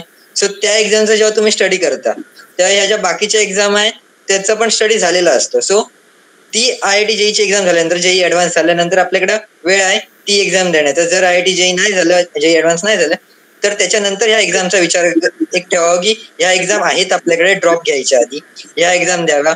ह्या एक्झाम मध्ये पण नसेल होत तर मग आपले CET आहे हे पण नसेल होत तर मग एक तुमच्याला जर स्वतःवर एवढा विश्वास आहे, एक हे पण असतं की स्वतःवरती विश्वास असावा ड्रॉप घेताना की मी ह्या वर्षी नाही झालं ओके बट पुढच्या वर्षी मी काही करून ते करून दाखवेन. हा जर तुमच्याकडे स्वतःवर विश्वास ठेवा आणि मग ड्रॉपचा विचार करावा. पण त्याच्या आधी ह्या सगळ्या एंट्रन्स एक्झाम एकदा द्यावून बघाव्यात, नसेलच होत देन आपण ते करावं असं माझं. बरोबर. हा अगदी बरोबर. म्हणजे आता IIT म्हणजे आयसरच्या ऍडमिशनसाठी आयसर ऍप्टिट्यूड टेस्ट आणि ही परीक्षा पण बऱ्यापैकी JEE लेवलचीच असते, थोडीशी काठिण्य पातळीवर असते. म्हणजे इथं तुम्हाला कसं PCMB 4 लागतात, पण आता आपली जवळजवळ 15 मुलं आयसरला आहेत. माझ्या अनुभवानुसार म्हणजे त्यांनी आपण अभ्यास जो केला होता आम्ही त्यांच्यामध्ये कुणी मॅथ्स सोडलं होतं, कुणी बायोलॉजी सोडलं होतं, परंतु नंतर त्यांनी दिलं. पण तिचे 8 दिवस मिळाले. मग अशी तू बोलला 26 तारीखला काल तुमची ऍडव्हान्स झाली आणि आता 9 तारीखला, तर तेवढा वेळ तुमचा बाकीचा अभ्यास झालेला असतो. मग तुम्हाला एका विषयात आता समजा ज्यांनी मॅथ्स सोडलेलं असेल तर त्यांनी मॅथ्सवर कॉन्सन्ट्रेट करावं, ज्यांनी बायोलॉजी सोडलेलं असेल तर त्या 8-15 दिवसामध्ये बायोलॉजी केलं तर IIT क्रॅक करणं तसं काही कठीण नाही आहे. आणि देशभरातलं म्हणजे जसं IIT आहे तसंच आयसरचं पण तुम्हाला खूप साऱ्या संधी आहेत. आणि आता आपले बरीचशी मुलं वरच्या लेवलला आहेत आणि हा पण एक विचार व्हायला गरज नाही. म्हणजे दोघांनी म्हटलं की तुम्ही जेव्हा IITचा अभ्यास करता तर त्याच्याबरोबर त्या पद्धतीच्या अजून कोणत्या परीक्षा आहेत एंट्रन्स एक्झाम, तर त्याचा पण मुलांनी विचार करावा. त्यांच्या पण पेपरमधनं जावं, कारण त्यांच्या पेपरमधनं तुम्ही जाता त्यावेळी तुम्हाला त्याचा काही तोटा होणार नाही, तुमच्या या परीक्षेसाठी त्याचा फायदाच होत असतो. बरोबर. त्याचा तुम्ही जो का अभ्यास केलेला आहे म्हणजे हा IIT साठी सिलेबस करायला पाहिजे, हा बिट्स पिलानीसाठी करायला पाहिजे, हा VIT साठी करायला पाहिजे किंवा अदर एक्झाम असं काही ठरलेलं नाहीये. सगळ्यांसाठी सिलेबस इक्वल आहे, फक्त प्रत्येकाचे क्वेश्चनचे पॅटर्न वेगवेगळे आहे. जर आपण क्वेश्चनच्या पॅटर्नचा स्टडी केला तर तुम्ही असे भरपूर एक्झाम दिल्या तर तुमच्याकडे 2 ते 3 प्लॅन तुमच्याकडे रेडी असतात आणि मग त्याच्यातलं नेमकं मी काय सिलेक्ट करावं हा तुमचा चॉईस असतो. त्यामुळे एकावरच लक्ष केंद्रित न करता त्याच्याशी रिलेटेड, आता नीट म्हटलंय, नीटची बायोलॉजी त्यांना आवडते, बायोलॉजीशी रिलेटेड अजून कोणत्या परीक्षा आहेत तर त्याचा पण तुम्ही विचार करावा. कारण आता मगाशी अथर्व आणि दोघांनी कुंदनने म्हटलं की एवढ्या साऱ्या देशभरातनं एवढी मुलं परीक्षा देत असतात आणि त्याच्यामध्ये काही हजारामध्ये मुलं सिलेक्ट असतात. त्यामुळे हा जिद्द आहे, सगळ्यांना सिलेक्शन यश हे मिळणार आहे, पण कधी वेळा हे यश आपल्याला थोडक्या मार्कासाठी आपल्याला थोडक्यासाठी आपली मेरिट फुटते, त्यावेळी निराश न होता. कारण आता बरेच जण निराश होतात. काही जणांनी मी तर बघितलेलं आहे की चला त्यांच्यासमोर एक मी इथं हरलो म्हणजे मला सक्सेस आलं नाही म्हणजे मी काहीतरी खूप गमवलेलं आहे, मग काही जण सुसाईडचा विचार करतात, काही जणांमध्ये खूप डिप्रेशन येतं. पण मला तरी वाटतं हे काही गरज नाही, कारण प्रत्येक ठिकाणी कोणतं ना कोणतं करिअर आहे आणि मला नेमकं काय करायचंय हे जर तुम्ही ठरवलं आणि त्यामध्ये मी जर टॉपर राहायचं ठरवलं तर पॉसिबल, एव्हरीथिंग इज पॉसिबल. त्यामुळे निराश न होणं आणि डिप्रेशन मध्ये न जाणं आणि मला जे करायचं हे नाही मिळालं तर हे नाही तो अवसही, आपल्याला नेमकं काय आवडतं हे शोधा. आणि मला तर असं वाटतं की तुमचा मला ह्याच्यावर पण सल्ला पाहिजे की समजा मला जे समाधान म्हणजे मला चला माझ्या बाजूचा मित्राचा मुलगा गेला किंवा हा गेला, पण मला IIT साठी जायचं असेल तर मला त्याच्यामध्ये किती इंटरेस्ट आहे, त्या मुलाला किती इंटरेस्ट आहे. तर मला 10वीच्या मार्कावर मला 94 मिळाले, 99 मिळाले म्हणून मी IIT देईन किंवा नीट देईन किंवा IIT देईन नीट टीम असं काय आहे का, असं ह्याच्याबद्दल तुम्ही थोडंसं गाईड मुलांना करावं असं मला वाटतं. आणि दुसरं याच्याबरोबर आणि पण एक क्वेश्चन मी तुम्हाला देतो. तुम्हाला याच्या अगोदर तुम्ही 8वी 9वी 10वी 11वी ऑलिम्पियाड बद्दल तुम्ही ऐकलेलं आहे का? कारण तुम्ही जेव्हा एखाद्या चांगल्या इन्स्टिट्यूटमध्ये असता तेव्हा तुमच्या बरोबरचे विद्यार्थी त्यांना ऑलिम्पियाड कुठलं तरी दिलेलं असतं, फिजिक्स म्हणा, बायोलॉजी म्हणा, की आपण बघतोय की ग्रामीण भागामध्ये ऑलिम्पियाड दिल्या जातात पण ते सगळ्या प्रायव्हेट ऑलिम्पियाड असतात आणि लोकल ऑलिम्पियाडला लोक खूप भाव देत आहेत. पण त्याच्यापेक्षा अशा प्रकारच्या ऑलिम्पियाड दिला तर डेफिनेटली, आता जर मॅथ्स ऑलिम्पियाड बघितलं तर त्याची लेवल ही जनरली जेई सारख्या लेवलची असते. मी जे बाकीच्या सायन्स ऑलिम्पियाड फाउंडेशन किंवा आणि ज्या ऑलिम्पियाड आहेत त्यांच्याबद्दल नाही बोलत आहे, तर भारतातनं जे 5 जण निवडले जातात, तुम्हाला बहुतेक माहीत असेल, तुम्ही जरी दिली असेल का मला माहीत नाही आहे, पण तुमच्याबरोबर जे काय होते त्यांनी नक्कीच दिलेली असेल. त्यांना भरपूर फायदा काय झालेला आहे. कोणाला तरी मला फिजिक्स आवडतं मग त्याने फिजिक्स दिलं आहे, बायोलॉजी आवडतं त्याने बायोलॉजी दिलं आहे, ॲस्ट्रॉनॉमी दिलं आहे. ॲस्ट्रॉनॉमी ऑलिम्पियाड तर एवढी म्हणजे मुलं कमी अपियर होतात की तिथे चान्सेस आपले काय असतात जास्त असतात आणि त्याच्यासाठी तुम्हाला वेगळा अभ्यास करायची गरज पडत नाही. त्याच्यामध्ये फिजिक्स मॅथ्स असतं आणि एकदम कमी काय असतो सांगा, ॲस्ट्रॉनॉमी अभ्यास करायचा असतो. आणि मला वाटतं की ग्रामीण भागातली मुलंसुद्धा थोड्याशा अभ्यासाने काय करू शकेल, ती क्रॅक करू शकतील. याच्या बाबतीत काय म्हणाल तुम्ही, म्हणजे अशा प्रकारच्या परीक्षा मुलांनी द्याव्यात का 8वी 9वी 10वी? कारण आपण बघतो की 10वीमध्ये 95% मार्क मिळवणे हे काय आता मोठं झालेलं नाही आहे माझ्या मते तरी, आणि त्याचा आणि जेईमध्ये यशस्वी होण्याचा कुठेही संबंध नाही आहे. मी काही अशी पण मुलं बघितलेले आहेत ज्यांना 60-70% मार्क मिळालेले आहेत पण त्यांनी जेई ॲडव्हान्स काय केलेले आहे, क्रॅक केलेले आहे. म्हणजे 10वीच्या मार्क्सचा आणि जेई किंवा नीट सारख्या अभ्यासात मला तरी कुठे संबंध काय दिसत नाही आहे. त्यामुळे 10वीच्या मार्क्सला आपण किती महत्त्व द्यावं याबद्दल सुद्धा तुम्ही तुमचं मत व्यक्त करा.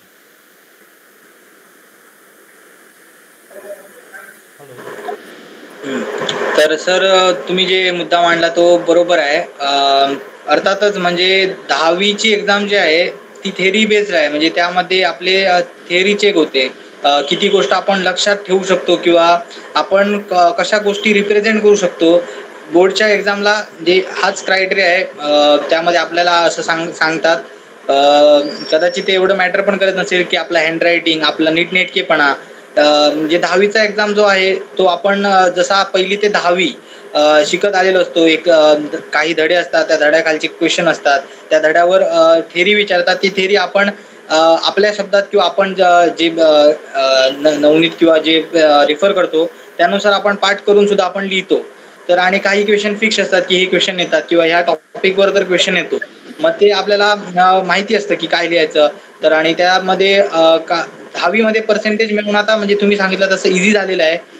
काही जण ते एक्सटर्नल ॲक्टिव्हिटीज असतात त्यामुळे ॲडिशनल मार्क मिळतात, किंवा 10वीमध्ये आता 90+ स्कोअर करणं म्हणजे एक मोठा टार्गेट नाही आहे आता. बऱ्याच मुलांना म्हणजे जे टिपिकली चांगला स्टडी करतात त्यांना वर्षभर करतात, त्यांना 10वीमध्ये किंवा आधीपासून ज्यांचं सातत्याने 10वीपर्यंत स्टडी केलेला आहे त्यांना 10वीत मार्क पडतात 90%. परंतु 10वीत मला 90 समथिंग 90-95 मार्क मिळाले म्हणजे मी जेई मी द्यायला तयार आहे किंवा माझ्याकडनं जेई होणार आहे, तर 10वीत मला एवढे चांगले मार्क पडलेत, तर हे संपूर्णपणे चुकीचं आहे. किंवा मगाशी मॅडमांनी जसं म्हटलं की अमुक माझ्या मित्राचा मुलगा त्याने IIT केली, म्हणजे माझ्या मुलाने पण IIT केली पाहिजे. तर सगळ्यात पहिली हे आपल्या विद्यार्थ्याच्या जे इच्छेवर अवलंबून आहे. मार्क तुम्हाला 10वीत किती पण पडू देत, म्हणजे 80 असतील 70 असतील किती पण असू दे, पण जर तुमची इच्छा आहे की तुम्हाला इंजिनिअरिंग करायचं आहे किंवा चांगल्या कॉलेजमधून इंजिनिअरिंग करायचं आहे, IIT मधूनच करायचं आहे, तर तुम्हाला स्वतःमध्ये ती जिद्द पाहिजे. आणि आपण आता 10वीपर्यंत जे शिक्षण घेतो ते आणि जेईची एक्झाम जी आहे, म्हणजे 10वीपर्यंतच्या ज्या परीक्षा आहेत ते आणि जेईच्या एक्झाममध्ये भरपूर फरक असतो. म्हणजे त्यामध्ये आपले कन्सेप्ट एकदम सखोल कन्सेप्ट क्लिअर असले पाहिजे. आणि सिलेबस पण खूप वास्ट असतो. 10वीमध्ये आपल्याला लिमिटेड सिलेबस असतो, जेईमध्ये भरपूर मोठा सिलेबस असतो. तर तेवढा मोठा सिलेबस हाताळण्याची आपली तयारी असली पाहिजे. आणि काही जण म्हणजे ह्या एक्झामची प्रिपरेशन करताना अर्ध्यातच येऊन हार मानतात, तर तसं करता कामा नये. आपण 2 वर्ष पूर्ण त्यावर म्हणजे सातत्याने स्टडी केला पाहिजे. तर आपल्याला 10वीत म्हणजे आपण किती मार्क मिळाले हे काही जास्त मॅटर करत नाही. कारण की आपण जर जिद्दीने 2 वर्ष ह्या एक्झामचा अभ्यास केला तर आणि तुमचा स्वतःवर विश्वास असेल आणि तर तुम्ही 2 वर्ष सतत त्या एक्झामसाठी एवढं सॅक्रिफाईस करून जर स्टडी केला असेल तर तुमचं नक्कीच तुम्हाला त्या एक्झाममध्ये यश मिळून जाईल. आणि जसं सरांनी म्हटलं तसं इनिशियल लेवलला म्हणजे 8वी 9वी पासूनच मुलांनी ऑलिम्पियाड द्यायला पाहिजेत.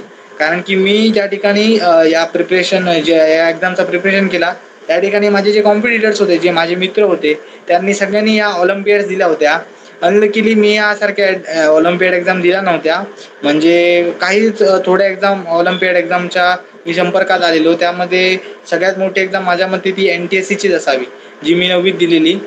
तर यासारख्या एक्झाम माझ्या मते गावातल्या मुलांपर्यंत सगळ्यात पहिली त्याची माहिती पोचली पाहिजे आणि त्या मुलांनी पण त्या एक्झामला सिरियसली घेऊन, कारण की काय होतं, ऑलिम्पियाड सारख्या एक्झाम असतात ना, त्यांचा जरा जी काठिण्य पातळी असते ती हायर लेवलची असते.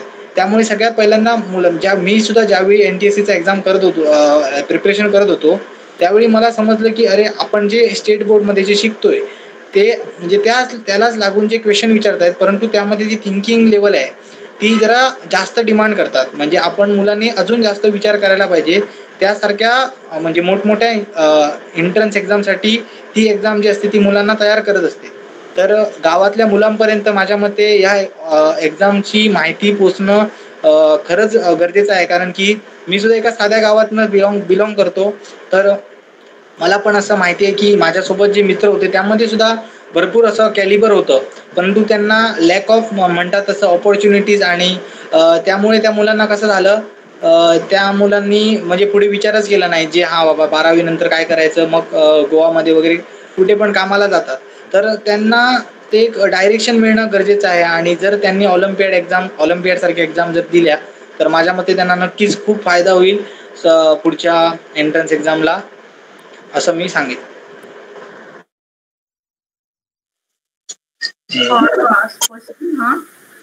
सर्व तुला काय बोलायचंय? तर सर्वात पहिले हे 10वी आणि 12वी मध्ये जे मार्क्स येतात त्याचा आणि या ज्या कॉम्पिटेटिव्ह एक्झाम्स आहेत, JEE नीट सारख्या ज्या कॉम्पिटेटिव्ह एक्झाम आहेत त्याचा काही संबंध नाही. मी दोन्ही प्रकारचे बघितलेले आहेत. माझे मित्र जे 10वी मध्ये त्यांना खूप कमी मार्क्स होते पण JEE मध्ये खूप चांगलं केलंय, किंवा JEE 10वी मध्ये त्यांना 95% 96% मार्क्स होते पण JEE त्यांचं तेवढं चांगलं झालं नाही. तर ह्याचा दोघांचा काही संबंध नसतो. आपण त्या एक्झाम मध्ये कसं करतोय ह्याच्यावरती आपलं सक्सेस डिपेंड असतं. आणि दुसरी गोष्ट की ज्या 6वी 7वी पासून ज्या कॉम्पिटेटिव्ह एक्झाम्स आहेत, ऑलिम्पियाडच्या असू दे, स्कॉलरशिपच्या असू दे, किंवा अजून कुठल्या ज्या कॉम्पिटेटिव्ह एक्झाम आहेत त्या जेवढ्या एक्झामला आपण देऊ शकतो ते द्यावं. त्याच्यामुळे एक कॉम्पिटेटिव्ह एक्झामची तयारी होते आणि एक नवीन थिंकिंग डेव्हलप होते. कारण 10वी आणि या ज्या बोर्डच्या एक्झाम आहेत त्याच्यात एक गोष्ट फिक्स असते बऱ्याच वेळा की ह्या टाईपचे क्वेश्चन येतील, धड्याखालचे येतील, किंवा ह्याच गोष्टी दरवर्षी रिपीट होतात. पण ह्या ज्या कॉम्पिटेटिव्ह एक्झाम आहेत ह्या नवीन गोष्टी असतात. JEE ऍडव्हान्स मध्ये तर आतापर्यंत असं आहे की ऑलमोस्ट प्रत्येक वर्षी नवीन क्वेश्चन येतात, रिपीट क्वेश्चन कधी होत नाहीत. सो त्यावेळी तिथे बसून एक थिंकिंग लेवल असावी लागते. ती डेव्हलप करण्यासाठी आपण कॉम्पिटेटिव्ह एक्झामचा जेवढा देऊ तेवढा एक्सपिरियन्स त्याच्यासाठी बरा असतो. त्यामुळे जेवढं आपल्याला पॉसिबल आहे 6वी 7वी पासून जेवढ्या कॉम्पिटेटिव्ह एक्झाम देणं त्या द्याव्यात. आणि कोणी असं समजू नये की मी 10वीत चांगलं केलंय किंवा मी 10वीत वाईट केलं तर माझं JEE होणार नाही, 10वीत मला खूप चांगलं आहे तर माझं JEE लगेच होईल. तर तसं नाही आहे. तुम्ही कॉम्पिटेटिव्ह एक्झाम मध्ये तिथं कसं करता ह्याच्यावरती सगळं डिपेंड करतं. सो तेच आहे. पालकांपैकी कोणाला प्रश्न विचारायचे तुला? एक मला बोलायचंय, तुम्हाला याच्याबद्दल कितपत माहिती होती? ISI वगैरे असतं बघा, ISI CMI किंवा नेट अशा प्रकारच्या पण परीक्षा असतात. कारण तुमच्या माध्यमातून मी पालकांपर्यंत पण पोहोचण्याचा विचार करतो. कारण आपण बघतोय की बहुतेक शहरात आणि ग्रामीण भागामध्ये सुद्धा नीट आणि IIT व्यतिरिक्त कुठलंच काही माहीतच नाही आहे. आयसर आता मोठ्या प्रमाणात मुलांना आमच्यामुळे सुद्धा सिंधुदुर्गात बऱ्यापैकी माहीत झालेलं आहे. इव्हन मी गोव्यामध्ये बघतोय की लोकांना आयसर म्हणजे काय ते माहीतच नाही आहे. लक्षात आहे. तर अशा प्रकारच्या नायसर आहेत, नेक्स्ट एक्झाम घेतले जाते, किंवा आपली ISI आहे म्हणा, CMI आहे म्हणा. कारण मी बघतोय की आमच्या भागामध्ये तर असे काही मला विद्यार्थी भेटले की मॅथ्समध्ये ते एवढे एक्सपर्ट होते की त्यांना जर अशा प्रकारचं जर काहीतरी गायडन्स मिळालं असतं तर डेफिनेटली सिलेक्शन तिथे झालं असतं आणि काहीतरी त्याने मोठ्या प्रकारे म्हणजे कुठेतरी त्यांना नक्की संधी अशी मिळाली असते. याबद्दल तुमचं म्हणजे पालकांनी फक्त नीट आणि JEE पुरती मर्यादित राहावं का, की आणि ऑप्शन त्याने म्हणजे विचार करावा, याबद्दल तुमचं मत काय?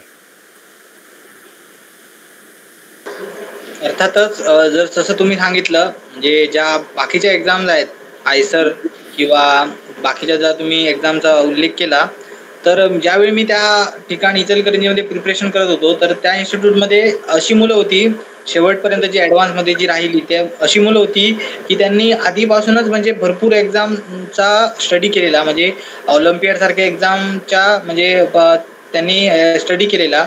तर त्यांना अशा भरपूर एक्झामची माहिती होती आणि मी हे एक्सपिरियन्स केलंय की ती सगळी जी मुलं होती म्हणजे इचलकरंजीमध्ये सगळी मुलं म्हणजे मोस्टली मारवाडी होती आणि जी लोकल होती सांगली साईडची, किंवा त्यांना या एक्झाम म्हणजे या बाकीच्या एक्झाम बद्दल सुद्धा माहिती होतं.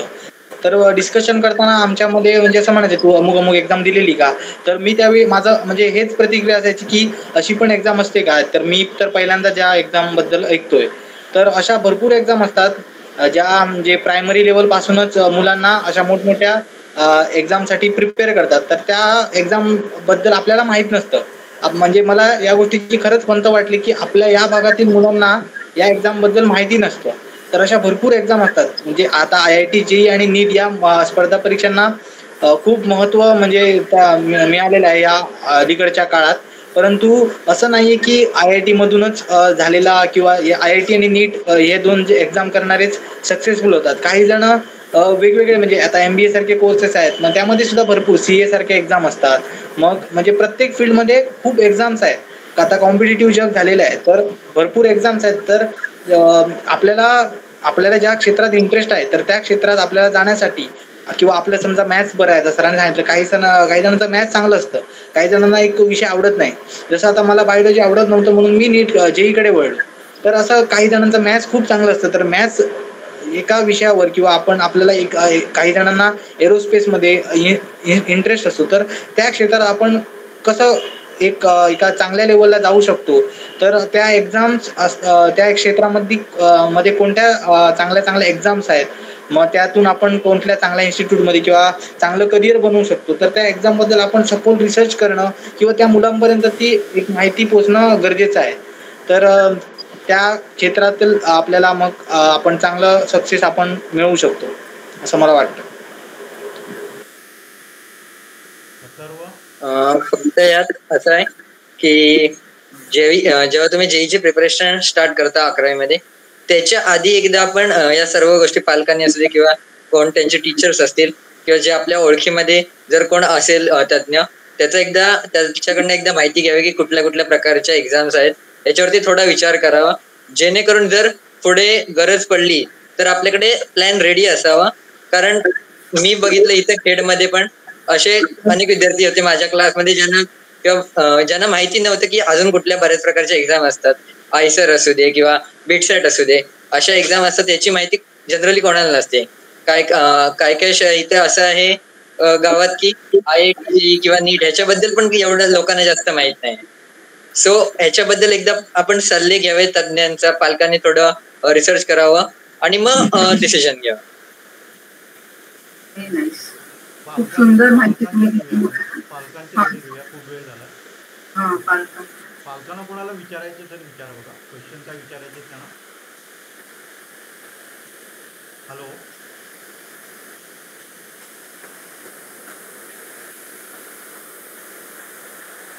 Yes, anybody want to ask question?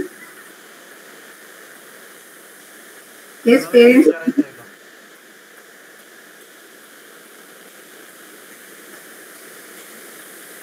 Okay, कोणाला काय विचारायचं आहे का?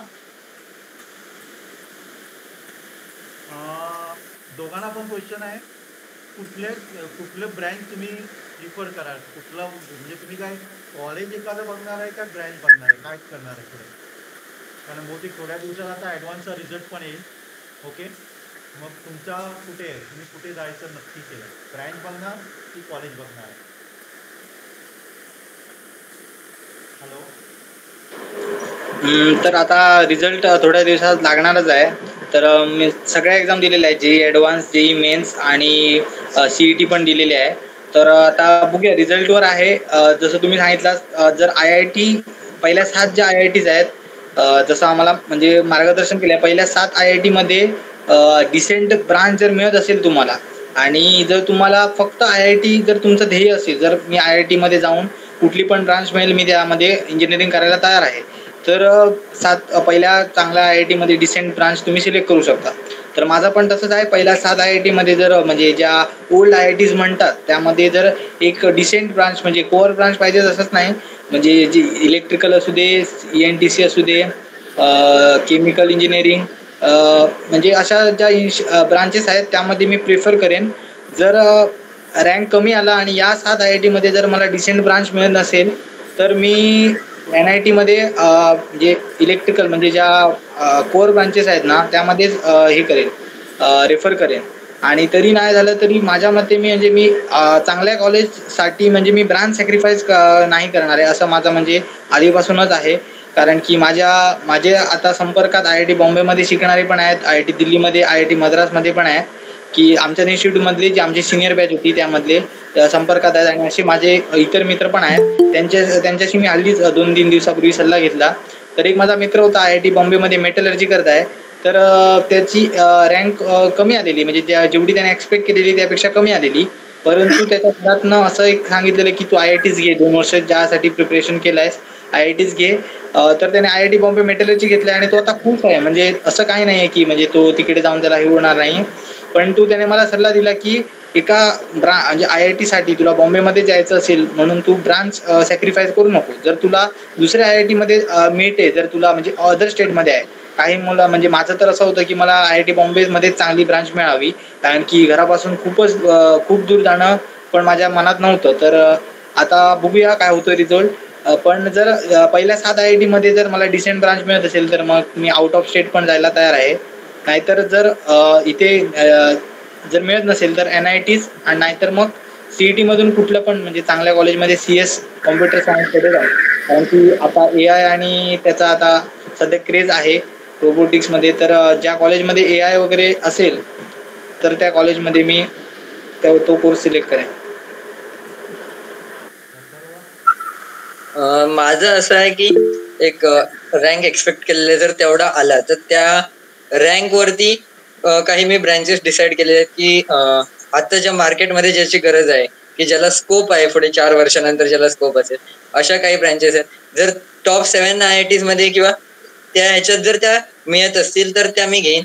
जर नसेल मिळत तर मी टॉप 7 IITs न घेण्यापेक्षा जर दुसऱ्या ज्या नवीन IITs आहेत, जसं IIT हैदराबाद आहे किंवा ज्या नवीन IITs आहेत तिथे जर ती ब्रँच मिळत असेल तर ती घेणं मी घेईन, की रॅदर दॅन की ह्या 7 IITs मध्ये कुठली दुसरी ब्रँच घेण्यापेक्षा. परत एकदा पालकांना कोणाला काय क्वेश्चन विचारायचं नसेल, कोणाला काय विचारा.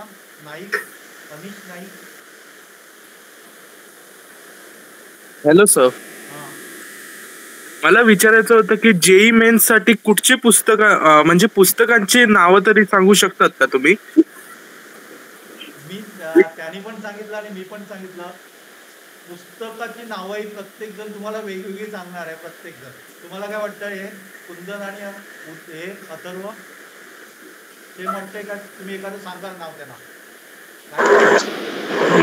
बघा तुमच्यावर आहे. म्हणजे जर तुम्ही आता गुगलवर जरी जाऊन सर्च केलं ना बेस्ट बुक्स फॉर JEE तर तुम्हाला अफाट एक लिस्ट येईल. मग तुम्ही कसं आहे इतर जणांना विचारलं तर तुम्हाला वेगवेगळी म्हणजे नावं येतील. मग तुम्ही कन्फ्यूज होणार की कुठली पुस्तकं रेफर करावीत. तर म्हणजे मी तुम्हाला सजेस्ट करू शकतो की म्हणजे ही पुस्तकं चांगली आहेत, परंतु असं नाही की ते तुम्हाला ती अवेलेबल झाली नाही तर तुम्ही म्हणजे हताश होऊ नका. म्हणजे तुमच्याकडे जर असतील पुस्तकं तर ती तुम्ही विचारू शकता की ही पुस्तकं JEE साठी चांगली आहेत का. तर मी तुम्हाला सांगेन, जर तुम्ही आता म्हणजे 10th मध्ये असाल किंवा अजून 11th तुमची सुरू झाली नसेल किंवा 9th 10th मध्ये असाल, जर अर्ली प्रिपरेशन करत असाल तर फिजिक्ससाठी HC वर्मा जे आहे ते कन्सेप्टसाठी खूप चांगलं आहे. त्यामध्ये सॉल्ड एक्झाम्पल जे आहे ते HC वर्माचे बुक आहेत ना, म्हणजे तुमचं एक कन्सेप्ट तयार करतात आणि ते एक विचार करायला भाग पाडतात. मग यामुळे तुमचं एक फंडामेंटल तयार होणार फिजिक्स सारख्या विषयासाठी. मग त्यातून तुम्ही जर तुम्हाला म्हणजे JEEचे प्रॉब्लेम सॉल्व्ह केलात ना की तुम्हाला आयडिया येईल की तुमच्याकडे जे कन्सेप्ट आहेत ना ते इनफ आहेत की नाही. HC वर्मा माझ्या मते तरी इनफ आहे, म्हणजे कन्सेप्ट बऱ्यापैकी कव्हर होतात त्यामध्ये. तर त्यासाठी तुम्ही HC वर्मा रेफर करू शकतात कन्सेप्टसाठी. आणि जर तुम्हाला कन्सेप्ट प्लस म्हणजे क्वेश्चन जर दोन्ही एकाच ठिकाणी पाहिजे तर सिंगेज पब्लिकेशन आहे ना ते तुम्ही प्रेफर करू शकता. सिंगेज पब्लिकेशन मध्ये तिन्ही म्हणजे फिजिक्स, केमिस्ट्री, मॅथ्स मध्ये वेगवेगळे व्हॉल्यूम आहेत. 4-5 आहेत. एका केमिस्ट्रीमध्ये वाटतं 6 आहेत. मग ते तुम्ही जर तुम्ही केलात ना, म्हणजे ऑल ओव्हर इंडिया हेच एक आहे जे म्हणजे बऱ्याच मोस्टली तुम्हाला हे सजेस्ट केलं जातं की सिंगेज करा, कारण की त्याची काठिण्य पातळी जी आहे ना ती एकदम JEE advance up to mark आहे. आणि जर तुमचे कन्सेप्ट क्लिअर असतील, जे कन्सेप्टसाठी जर तुम्ही कुठल्या इन्स्टिट्यूटचे मॉड्यूल वगैरे केलं असेल आणि जर तुम्ही क्वेश्चन प्रॅक्टिससाठी जर क्वेश्चन बँक जर तुम्ही करत असाल तरी सिंगेज माझ्या मते बेस्ट आहे. आणि सगळ्यात मेन म्हणजे क्वेश्चन प्रॅक्टिससाठी PYQ जेई मेनचे जे PYQ आहेत ना, PYQ खूप इम्पॉर्टंट आहेत रादर दॅन 4-5 पुस्तकं सॉल्व्ह करण्यापेक्षा. कारण की जी तुम्ही एक्झाम देताय ना त्यामध्ये मागच्या 10 वर्षात कोणत्या प्रकारचे क्वेश्चन विचारले आहेत, काय तुम्ही म्हणजे काय डिमांड करतं क्वेश्चन. आता एक फॉर्म्युला तुम्ही म्हणजे इमॅजिन करा, F=ma, म्हणजे हा एक सिम्पल फॉर्म्युला आहे. त्यामध्ये जर तुम्हाला थेरीमध्ये जर क्वेश्चन विचारायचा असेल ना तर F आणि A ची व्हॅल्यू कुठल्या तरी 2 पॅरामीटरची व्हॅल्यू देणार आणि तिसरा पॅरामीटर विचारणार आणि 1-2 मार्कचा क्वेश्चन तयार होतो. परंतु जेई मध्ये ह्या एकाच फॉर्म्युल्यावरून एक असा क्वेश्चन बनवण्याची त्यांची एक कॅपॅसिटी असते की तो बऱ्यापैकी मुलांना नाही जमणार. F=ma फॉर्म्युला जरी तुम्हाला माहीत असला तरी, म्हणजे तुम्हाला मी एक सिम्पल एक्झाम्पल दिलंय. अशा प्रकारे म्हणजे कन्सेप्ट सगळ्यांचा क्लिअर असतो तरी पण तो क्वेश्चन तुम्हाला बनणारच याची गॅरंटी नसते, कारण की क्वेश्चन विचारायची जी पद्धत असते ती तुम्ही फक्त जेई मेनचे PYQ सॉल्व्ह केल्यावरच तुम्हाला समजणार. तर तुमच्याकडे म्हणजे तुम्ही सिंगेज प्रिफर करू शकता किंवा बरेच बुक आहेत मॅथ्ससाठी, RD केमा वगैरे. तर तुम्ही खूप म्हणजे चौकशी करून आणि नीट विचार करूनच पुस्तकं सिलेक्ट करावी. आणि रॅदर दॅन खूप पुस्तकं सिलेक्ट करण्यापेक्षा कमीत कमी एक ठराविक पब्लिकेशन सिलेक्ट करून त्यावरच 2 वर्ष काम करून तुम्ही जास्तीत जास्त क्वेश्चन प्रॅक्टिस करावी अशी माझी म्हणजे मी सल्ला देईन. ओके. आणि केमिस्ट्रीसाठी NCERT पुरे आहे का? स्पेसिफिकली जर तू मेन्सचा अभ्यास करत असशील, म्हणजे मेन्स जर तुझं पहिलं टार्गेट असेल ना तर NCERT माझ्या मते इनफ आहे, म्हणजे बऱ्यापैकी इनफ आहे. तुम्हाला असा कुठला तरी एकच क्वेश्चन असेल म्हणजे जो आउट ऑफ NCERT तुला वाटेल की हा NCERT, जर तू डीपली NCERT स्टडी केलायस ना, माझा एक मित्र आहे म्हणजे त्याने होम ट्युशन केलेला, मग त्याने पण NCERT फॉलो केलेला आणि त्याला 86 मार्क्स होते आउट ऑफ 100. म्हणजे एक त्याचा माझ्या मते एक क्वेश्चन काय 2 क्वेश्चन रॉंग होते, 86 अराउंड मार्क होते. मग फक्त त्याने NCERT वर केलेलं. जेई मेन्सचे जर PYQ बघितलास ना तर तुला NCERT इनफ वाटणार. फक्त फिजिकल केमिस्ट्रीवर तुला प्रॉब्लेम सॉल्विंग तुझी चांगली पाहिजे. प्रॉब्लेम सॉल्विंग जे क्वेश्चन असतात ना, न्यूमरिकल्स असतात, त्याच्यात कॅल्क्युलेशन वगैरे डिमांड करतं, कमीत कमी टाइममध्ये ते सॉल्व्ह करावं. आणि त्यामध्ये सुद्धा मी सांगेन जेई मेन्स सारखे आहेत ना ठराविक पॅटर्न्स सेट आहेत. या चॅप्टरवर या टॉपिकच्या अराउंड असा एक क्वेश्चन येतो. जरा डेटा वर्क म्हणजे डेटा चेंज होतो पण एक पॅटर्न ठीक असतो. जर तू NCERT डीपली फॉलो केलास ना, 11-12चे NCERT पार्ट 1 पार्ट 2 4 पुस्तकं आहे टोटल, तर तुला केमिस्ट्रीसाठी तर माझ्यामध्ये फारसा प्रॉब्लेम येणार नाही. इनऑर्गॅनिक काय असतं माहिती आहे, बऱ्याच जणांचं फिजिकल आणि ऑर्गॅनिक ठीक असतं पण इनऑर्गॅनिक म्हणजे ते पाठांतराचा विषय असल्यामुळे इग्नोर करतात. मग तू जर NCERT फॉलो करशील तर तुला नक्कीच त्याचा फायदा होईल. आणि प्रॉब्लेमसाठी तू PYQ जर केलास ना तर त्याचा PYQ मध्ये तुला आयडिया येणार की तू NCERT केलायस की तुला इनफ आहे की नाही, किंवा तुझं NCERT कितपर्यंत झालंय तुला ते अप्लाय केल्यानंतरच समजणार. आणि जनरली PIQ मध्ये 40 वर्षाचे नेटवर अवेलेबल आहे, आमच्याकडे पण अवेलेबल आहे. आणि दुसरी मी कुंदनने सांगितलं त्याच्यामध्ये ऍड करू इच्छितो, तुम्ही ज्या इन्स्टिट्यूटमध्ये ऍडमिशन घ्याल ना त्याच्यावर पूर्ण विश्वास ठेवा. कारण मी काय बघतोय सांगा की दुसऱ्याने कोणीतरी काय सांगितलं की बाबा तो चांगला शिकवतो हे करतो, असं करू नका. पूर्णपणे विचार करून एखाद्या इन्स्टिट्यूटमध्ये हे घ्या आणि इन्स्टिट्यूट जे जे काय सांगेल ते फॉलो करण्याचा प्रयत्न करा. कारण ते त्याच्यामध्ये अनुभवी पण असतात, त्यांनी जे काय खूप रिकमेंडेड केलेलं आहे ते तुम्ही रिकमेंडेड करा. तुमचा एखादा दोस्त सांगतो, मित्र सांगतो, त्याच्या आधी दुसरं खरेदी करण्याचा प्रयत्न करू नका. त्यांचे जे टेस्ट आहेत ते द्या, मॉक टेस्ट म्हणा आणि कुठल्या टेस्ट ज्या असतात ते. आणि जास्तीत जास्त डेफिनेटली PYQ केलं ना तर बहुतेक माझ्याकडे पण बहुतेक 40 वर्षाचे PYQ आम्ही काय केलेले आहेत ठेवलेले आहेत. मग ते तुम्ही जर सोडवले 40 वर्षाचे शक्य नाही होणार आहे पण काही वर्षाचे जर सोडवले तर आपल्याला साधारण आयडिया येऊ शकतो. ओके. अथर्वला काय सांगायचे आपण आठवतो घेतोय, बालकांचे आणि काही क्वेश्चन असतील तर डेफिनेटली विचारा. अथर्व तुला 2-4 मिनिटात सांगशील? हा, तर केमिस्ट्रीसाठी स्पेसिफिकली ऑर्गॅनिक आणि इनऑर्गॅनिक साठी माझ्या अंदाजे की NCERT इनफ आहे. याच्या बाहेरचे क्वेश्चन तर शक्यतो येत नाही. फिजिकल केमिस्ट्रीसाठी थोडी प्रॅक्टिस लागते. सो एनसीईआरटी मध्ये तेवढी प्रॅक्टिस करण्यासाठी क्वेश्चन्स अवेलेबल नाही. सो फिजिकल केमिस्ट्रीसाठी बाहेरचं कुठलं बुक किंवा मॉड्यूल सॉल्व्ह करावं आणि ऑर्गॅनिक आणि इनऑर्गॅनिक साठी एनसीईआरटी इज इनफ. प्लस जे तुम्ही बोललात 40 वर्षाची पीआयक्यू तर नाही, बट लेटेस्ट काही वर्षाचे जे पीआयक्यूज आहेत 10-15 वर्षाचे तेवढे पीआयक्यू जरी केले तरी इनफ आहे. आणि कोण पालक विचारायचं आहे? पालकांना आणि कोणाला विद्यार्थी पालकांना कोणाला विचारायचं आहे? केली मॅडम. सो तुम्ही खूप छान माहिती दिली आणि तुम्हाला म्हणजे खूप चांगलं तुमच्या मनाप्रमाणे IIT मिळेल. पण NIT पण खूप छान आहे, म्हणजे मगाशी कुंदनने म्हटलं त्या पद्धतीने. आणि मगाशी मेटलर्जी बद्दल तू म्हटलंस. आपल्या सावंतवाडी म्हणजे आपल्या सिंधुदुर्गात माझ्या याच्यातनं तर 27 मुलं बाहेर पडलेली आहेत IIT मधनं. 15 IISER मध्ये आहेत. तर खूप छान म्हणजे त्याला मेटलर्जी मिळालं होतं. नंतर त्यांनी 1 वर्ष प्रिपेअर करून त्याला पुन्हा पहिल्या वर्षी ड्रॉप घेतात, मग त्याला मेकॅनिकल्स मिळालं. आणि आता तो बेल्जियम मध्ये खूप छान रिसर्च मध्ये आलेला आहे मुलगा. दुसरा आपला सावंतवाडीचाच आहे, कुडाळ सावंतवाडी. म्हणजे ह्या ग्रामीण भागात मुलं पुढे येत आहेत. तर आम्ही असं प्रयत्न करतो की जेव्हा ही मुलं सुट्टीत येतात त्यावेळी आपले एक्सपिरियन्स शेअर करतील. कारण माझ्यामध्ये तुम्ही कोणतेही क्षेत्र निवडा पण त्या क्षेत्रामध्ये तुम्ही टॉपर व्हा. आणि त्याच्यामधलं जास्तीत जास्त म्हणजे ह्याला आता स्कोप आहे, म्हणजे प्रत्येक क्षेत्राला प्रत्येक फील्डला कुठे ना कुठे स्कोप आहे. माझ्या आवडीचा तो किती आहे म्हणजे आता पण म्हणतो कॉम्प्युटर सायन्सला स्कोप आहे म्हणून कॉम्प्युटर सायन्सला घ्यायचं असतं. पण मला नक्की आवडतं का कॉम्प्युटर सायन्स? मला मेकॅनिकल आवडतं का? मला इलेक्ट्रिकल आवडते का?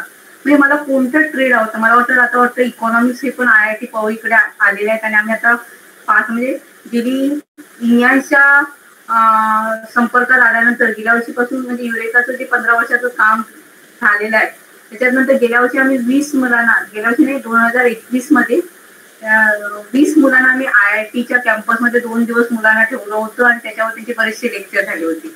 आणि तिथला आमचा ट्रिप हे बघून यावर्षी पुन्हा आपल्याला ती संधी मिळालेली आहे. म्हणजे 6-7 हे 2 दिवस आपण IIT मध्ये 20 मुलांना घेऊन जातो. त्याच्यामध्ये दोरामा प्रत्येक तालुक्यातली आम्ही मेंबर म्हणून सिलेक्ट केली आहे.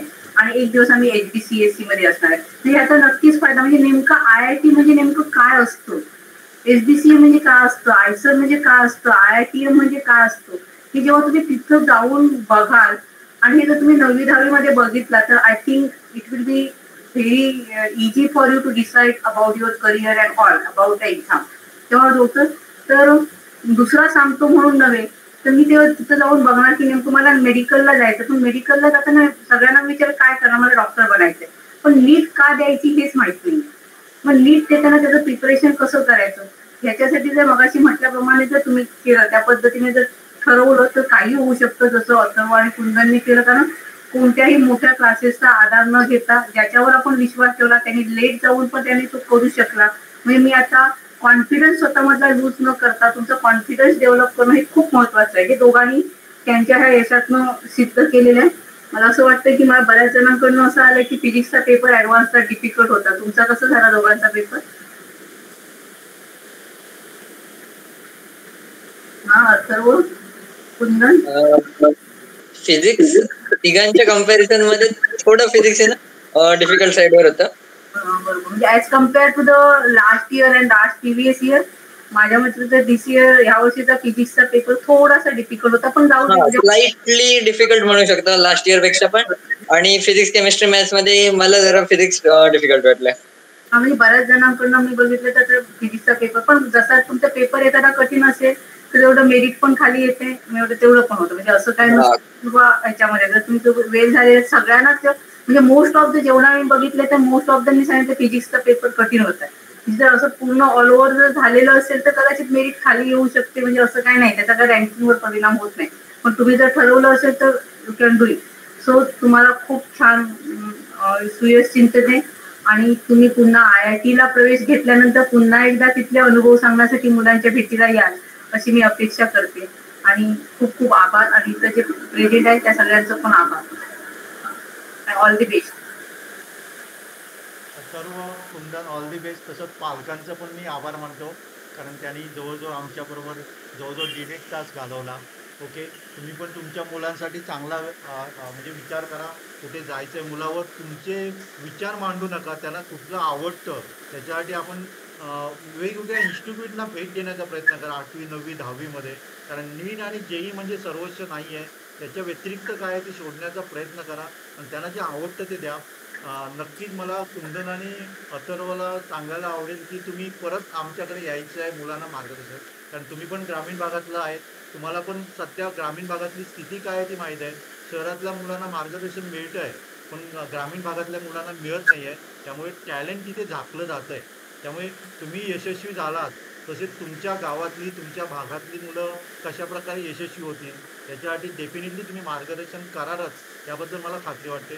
तुम्हाला खूप खूप यश मिळावं. तुम्ही आमच्या गावाचं भागाचं किंवा सिंधुदुर्ग जिल्हा जिथे जिथे तुम्ही आहात तिथं नाव रोशन करावं असं मी तुम्हाला शुभेच्छा देतो आणि हा आपण कार्यक्रम काय करूया, संपूया. Thank you. Thank you. Thank you. Good night. Thank you sir. Thank you sir.